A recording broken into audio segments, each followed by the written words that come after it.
Hello? Hello? Oh, shut up. It's time for more Phoenix. Not read any for a few days. We are up to chapter 32. Do you remember what happened in chapter 31? No. Rubbish. Let's have a look. You're very expectant. Well, I just rely on you to remember because you've got a much better memory. Much better memory. It's Gala's prophecy. If Aquarius goes, everything goes. Oh, they're draining energy from something. They're in a prison. Oh yeah, they're in prison. They got captured by the AXA. Yeah, stupid me. Yeah, right. The wolf is here. The Astraeus of death cannot kill it. Even death will die. Have we been counting down? Oh, and also, he found out Major Dashwood was not his dad. Oh yeah, I remember. I think these pictures have been counting down, Leo. Do you notice that? Do not doubt you can do it. You can learn to fly. There's one. Oh no, maybe not. Oh no, that's not one. Anyway, throughout the book, I'm probably being a right pain in the... Oh yeah, look. So, yes. Sorry for the weirdness. Sorry. Yeah, at the top. So that's the one we started with. And apologies because I appreciate it's like a mirror image, but that's XII, which in Roman numerals is 12, isn't it? And that said the wolf is rising. And there's basically been 12 of those, I think, throughout the whole book. So next time you're in Mrs. Cookson's class, or if you see this book somewhere, have a look, because then we're down at number 1 now. The wolf is here, the Astraeus of death cannot kill it, for even death will die. Now, if you're super into your literature, the phrase even death will die, that theme repeats in lots of trilogies. So it repeats even more than trilogies. In fact, I don't know why I said trilogies, but Why did you say trilogy? Even death will die. Things based on that theme appear in the Harry Potter series and in Star Wars and in Peter Pan, and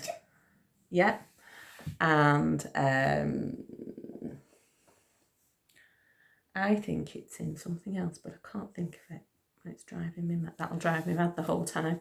Okay, but this theme, even death will die, is... I heard Freddie before.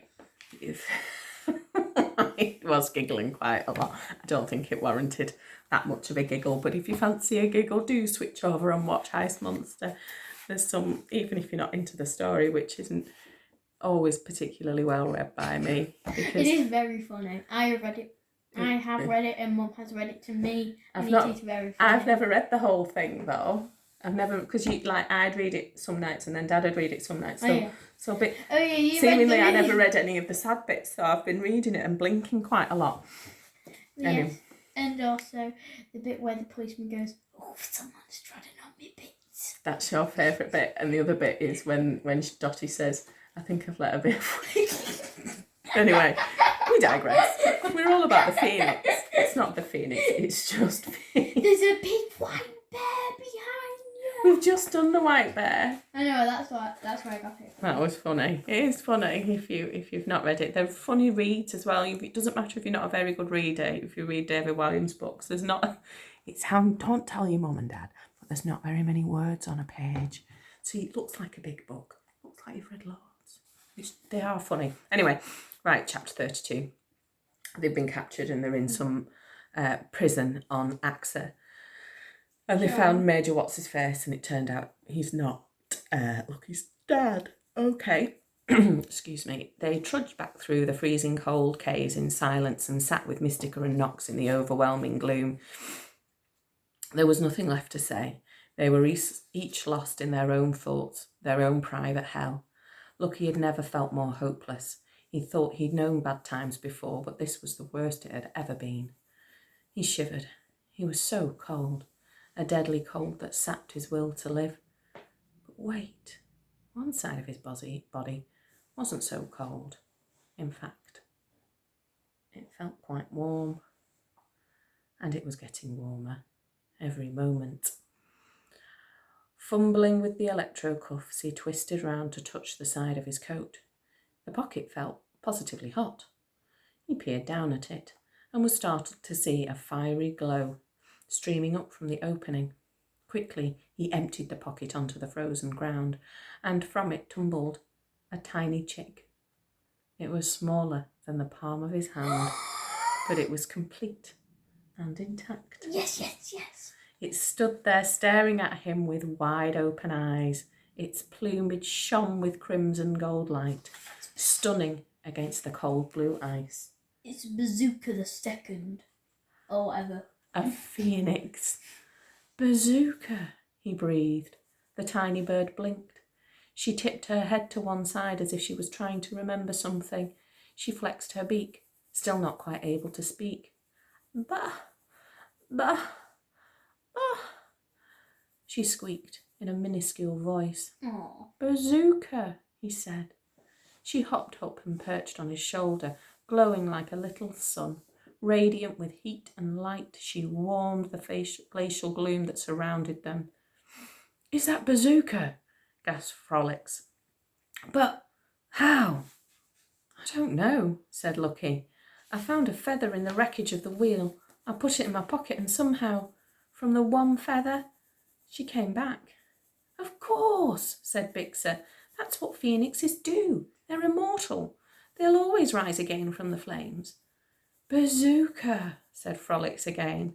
The little phoenix looked up at the huge Axa and her feathers glowed even brighter. She gazed eagerly into Frolics's eyes. Bah, bah, she chirped. Frolics shook his great head sadly. I'm sorry, Bazooka, he said. The prof's not coming back. He's gone. Bazoo? She asked, reaching out her beak to him as if she wanted to hop over and perch on his shoulder. Frolics turned away and stared into the gloom. He couldn't look at her any more. No, I can't. I ain't your master, Bazooka. Bazooka! She shuddered and huddled on Lucky's shoulder. But illuminated now by the light of the phoenix, Mystica blinked and opened her eyes. She was conscious once more. She turned and saw Captain Knox beside her on the icy ground. Oh, my dearest, she whispered as she took him in her arms and held him tightly. What has become of Ozymandias? She said in a weak voice. Where are we? They told her everything that had happened. I'm so sorry, said Lucky. It's all my fault. I should never have brought us here. Bixer Quicksilver shook her head, her eyes glowing with determination as she gazed at the reborn phoenix. No, she said, if we hadn't come here, we would never have learnt the truth about the galaxy. We know all about the wolf and the star burner and the space wall. We know the secrets now that nobody else knows, and we have a shot at fixing it. If we can get King Theobroma to make peace, like Major Dashwood said, then we can still save Aquarius. With a single word, the king could start peace talks with President Thorntree, and they'd have to stop killing the stars. And you know what? I reckon he's right here on Charon. This is their secret base, after all. But why would the king make peace now, when he never has before? Said Frolics. Because of Lucky. He's the key. If we can just get him to see Lucky. What? Said Lucky. Why? The idea of seeing the Axis king scared him senseless. Because if Mystica's right, and you really are an Astraeus, then you're the proof we need. Your powers prove that stars don't want to make war on humans. Why else would an Astraeus come down in a human body? Frolics scratched his horns, taking in her words. You think Lucky's an Astraeus? He peered into Lucky's eyes. His gaze seemed to reach right into Lucky's mind. Huh? He said. He could be. It'd make sense. But which Astraeus? Lucky gaped at him. Frolics? Not you too. I can't believe you're saying that. Even if you're not an Astraeus, argued Bixer. Why would the stars give power like that to a human? There's no way they want us to fight the humans. If we can't just get the king to see your power, then he'll have to see the truth and stop the war, and Mystica will live. Perhaps, said Mystica. She shivered and then coughed violently, great hacking coughs that tore apart her inside. But how do you propose to put this to the king, Bixa? They will not listen to you. Look around you. There is no escape from these caves. Even if you did somehow find a way out, you would only freeze to death on the surface. To say nothing of the army that guards us. I'll find a way, said Bixa in a low voice. She kicked the icy ground with her hoof. I'll break us out of here.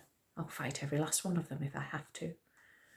These people who took the Joxy and Jonathan from us, said Mystica quietly. What hope have you got against people like that? Bixa closed her eyes, bit her lip. She couldn't reply. The only sound was water dripping in the distance. Lucky didn't like her plan. He didn't want to be the key to it. He didn't want to be the key to anything. But he could still hear the stars crying in space. It broke his heart to hear them, and it broke his heart to watch Mystica die. He wished the real Astraeus would show up. They could save Aquarius, save Mystica, save the galaxy. But where were they? He had to face the truth. They weren't coming to save the day. No one else was going to save Lucky and his friends. They were alone, with only what they had inside them to fall back on. And so, though he hated to admit it, there was only one conclusion here. He cleared his throat. I think Bixa's right, he said. Not about me being an Astraeus, but about us breaking out of here and getting the king to make peace. They all stared at him. She's right, he said. I can feel it. The stars are going to die if this war doesn't end soon. We've got to act fast. If we're going to save them, we've got to act now. But how? Said Frolix in a small voice. Mystica's right. It's impossible. I know it looks kind of hopeless, Lucky admitted. I know we don't have a ship or weapons or anything, but we've got to try. Even if we fail, we've got to try.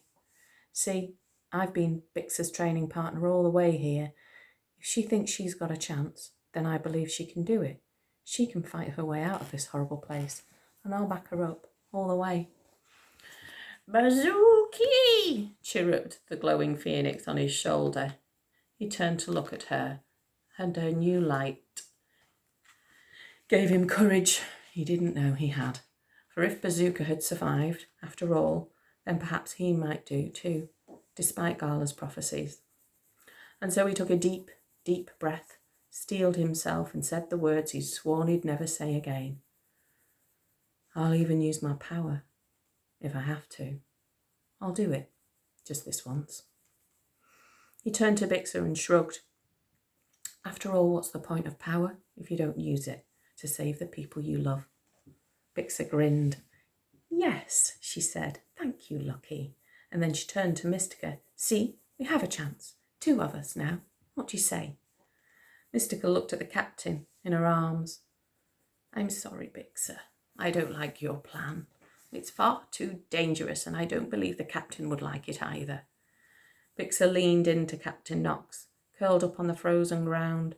She took hold of his hand and looked into his eyes, those burned out, empty eyes reflecting the terrible nothing that he must have seen. Captain, she said softly, can you hear me? And as she spoke to him, as she held him, as Bazooka glowed above them all, the captain blinked. A spark of fire flickered in his eyes, just a tiny spark, like the faintest ember of a volcanic lava in a mountain of cold, dark ash. Captain, said Bixa again. He looked at her as if from a million miles away, and then a single word passed his lips. You. Bixa stared at him in shock. Captain? He shuddered, but that tiny spark of light was still there at the back of his eyes. You matter, croaked the captain. The spark of fire flickered a little brighter. It was growing, catching light in spite of the darkness all around it. Keep doing it, Bixa, said Lucky. Whatever you're doing, keep doing it. What is she doing, he wondered. How is she bringing him back? Is there something that cures the living death? Something that protects against it? Whatever the answer, Captain Knox was looking more and more like his old self every moment. "Oh, my dearest," cried Mystica, embracing him. "You're coming back." "Captain, we're going to get you out of here," said Bixer, her eyes glowing with hope. "We're going to fight our way out and you're going to be okay." "No," groaned Knox. Focus gradually returned to his eyes and clarity came back to his words. "No violence, because you matter, Bixer. You and Frolics." He sat up shakily. "I want you to be safe, to be Star Talkers one day, like Mystica." "But I can't be like Mystica," said Bixer. "The professor told me there were many ways of being a Star Talker, and anyway, my way is to fight for what I believe in." Mystica looked at her and shook her head. "That is not the way, Bixer." "It's my way, and as long as there are people trying to kill us, it always will be."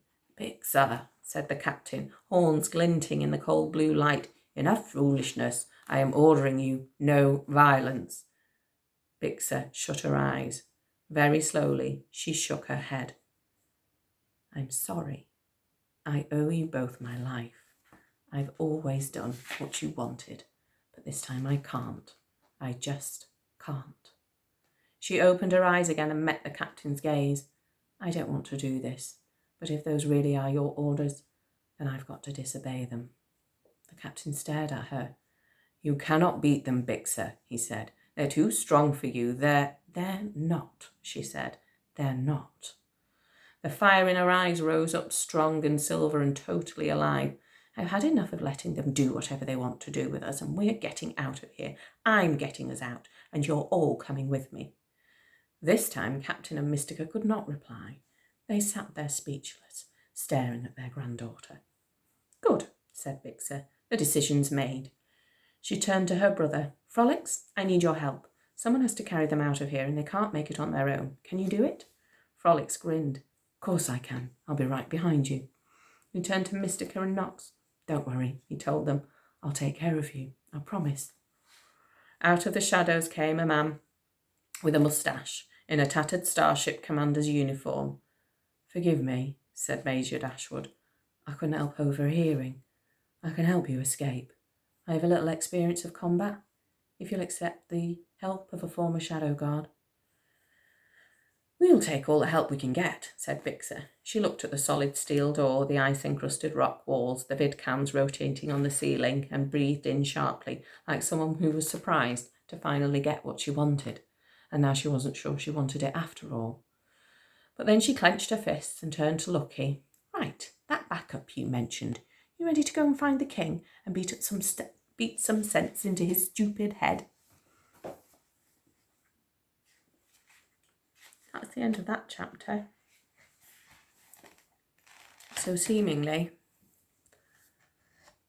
break out of prison, stop the war, everything back to normal. Whatever. Whatevs.